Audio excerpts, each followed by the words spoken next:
My guess is Bacot made a business decision more than anything else. I mean, there's no way he can make more money doing anything other than playing at North Carolina next year, and RJ Davis is probably pretty similar. Yeah, I'm imagining the conversation between Armando Bacot and his accountant lasted 10 seconds or less. I'm imagining the conversation was a very quick one. And yeah, you're totally right. The NIL piece is certainly a huge component to Armando Bacot's decision to come back. So too is the fact that this is a guy who has the potential to be the all-time leading rebounder in the modern era. You know, if health allows, that is something where some people want to say that's with an asterisk. It would still be his record. He's going to put the North Carolina career rebounding record way out of reach. Might get into North Carolina's top 10 of scoring. This is a guy who I think legacy matters to him. Mm-hmm. And as of right now, even with all the accolades, even with the 2022 postseason run, he's not currently scheduled to go up in North Carolina's rafters. I think that's something that matters to him. And so I think that does play some factor here. And for RJ Davis, look, I think a lot of people could make the argument that RJ was the better of North Carolina's two guards last season. Would have liked to have seen him been the primary point guard all of the year. Now you're getting back a guy who has been, in my opinion, the best three-point shooter on the team, mm-hmm. who is a proven floor general, who gets guys involved. I think he plays with a lot of toughness, even for his size. Yeah. And like you said, now we sort of wait to see what happens with the last decision that North Carolina is really waiting on. And that is Caleb Love. So what are your thoughts?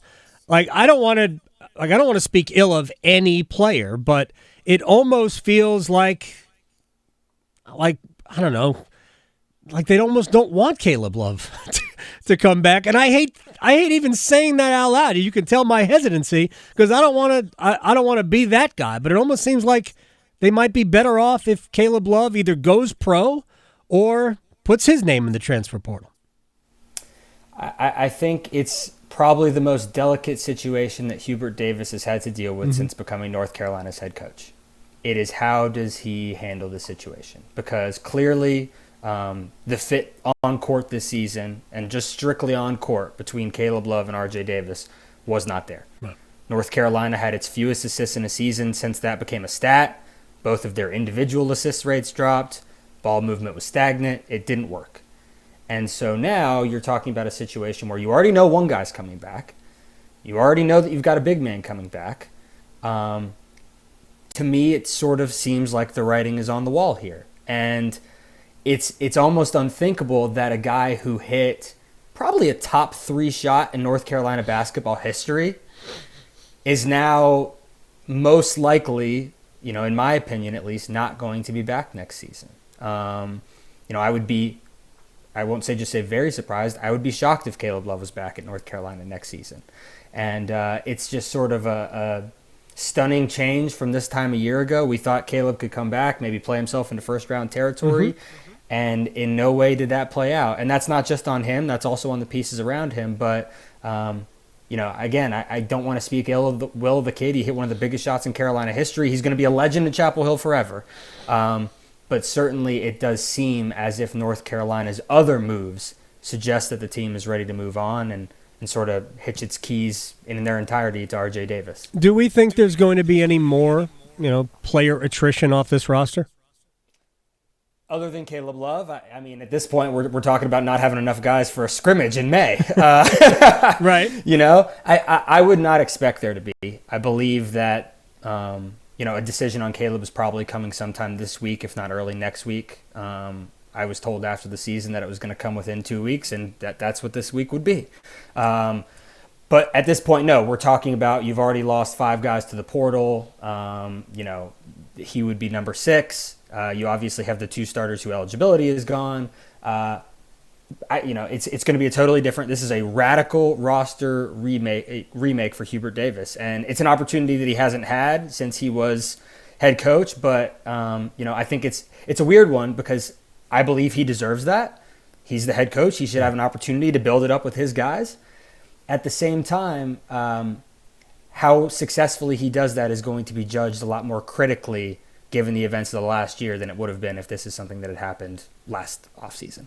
Yeah, it's so interesting to me because, and we'll close on this. Brendan Marks from The Athletic. The the previous year, the one that got them to, a 15-point lead on Kansas in the national championship game, was really that stretch of basketball was the outlier. Like the team that he inherited, as it turns out, just was limited. And they played that way this year. If they had gotten bursts of great Caleb Love, because that's really what they got last year, was bursts, 5-minute explosions of Caleb Love, which helped them win games. If they would have gotten those this year, their record would have been better. They would have been in the NCAA tournament, and they might have beaten a few teams. But they didn't get that this year, and now we're judging them based on the end, or judging him, Hubert, based on the end of last year, when that was about Love's explosion and Brady Manick really taking that team by the scruff of its neck and dragging them where they got. I think it's unfair to Hubert. It's a tough situation because, and I'll just go ahead and pretty blatantly tease that I've got a story coming out later this week about all this. Love it. But it is two parts, right? I think obviously you can say that the players didn't play up to their ability. Mm-hmm. We saw what they looked like at their best during the previous postseason, admittedly with one different ingredient in the mix. But at the same time, the head coach gets the credit when you win, and the head coach gets the blame when you lose. And I do think that there are some decisions, especially as it relates to this season, that you can question Hubert about. I think bringing in Pete Nance at the end of the day, that's his call. And, was that the right decision? In retrospect, it's easy to say that maybe not. It wasn't a seamless fit, but, that's a Hubert decision. Overall style of play. This was a team that defensively played drop coverage the whole year by and large and got eaten up because of it. Mm-hmm. This is a team that failed to make adjustments. There were periods due to injuries when Seth Trimble played more minutes, or Tyler Nickel, or Jalen Washington. And a year after he said he wanted to play the bench more, he played the bench even less. So it's hard for me because I do think largely he inherited these pieces. But do I think that he necessarily maximized what he had to work with? I don't. And so it's a hard evaluation, and it's one, again, I got some stuff coming later this week.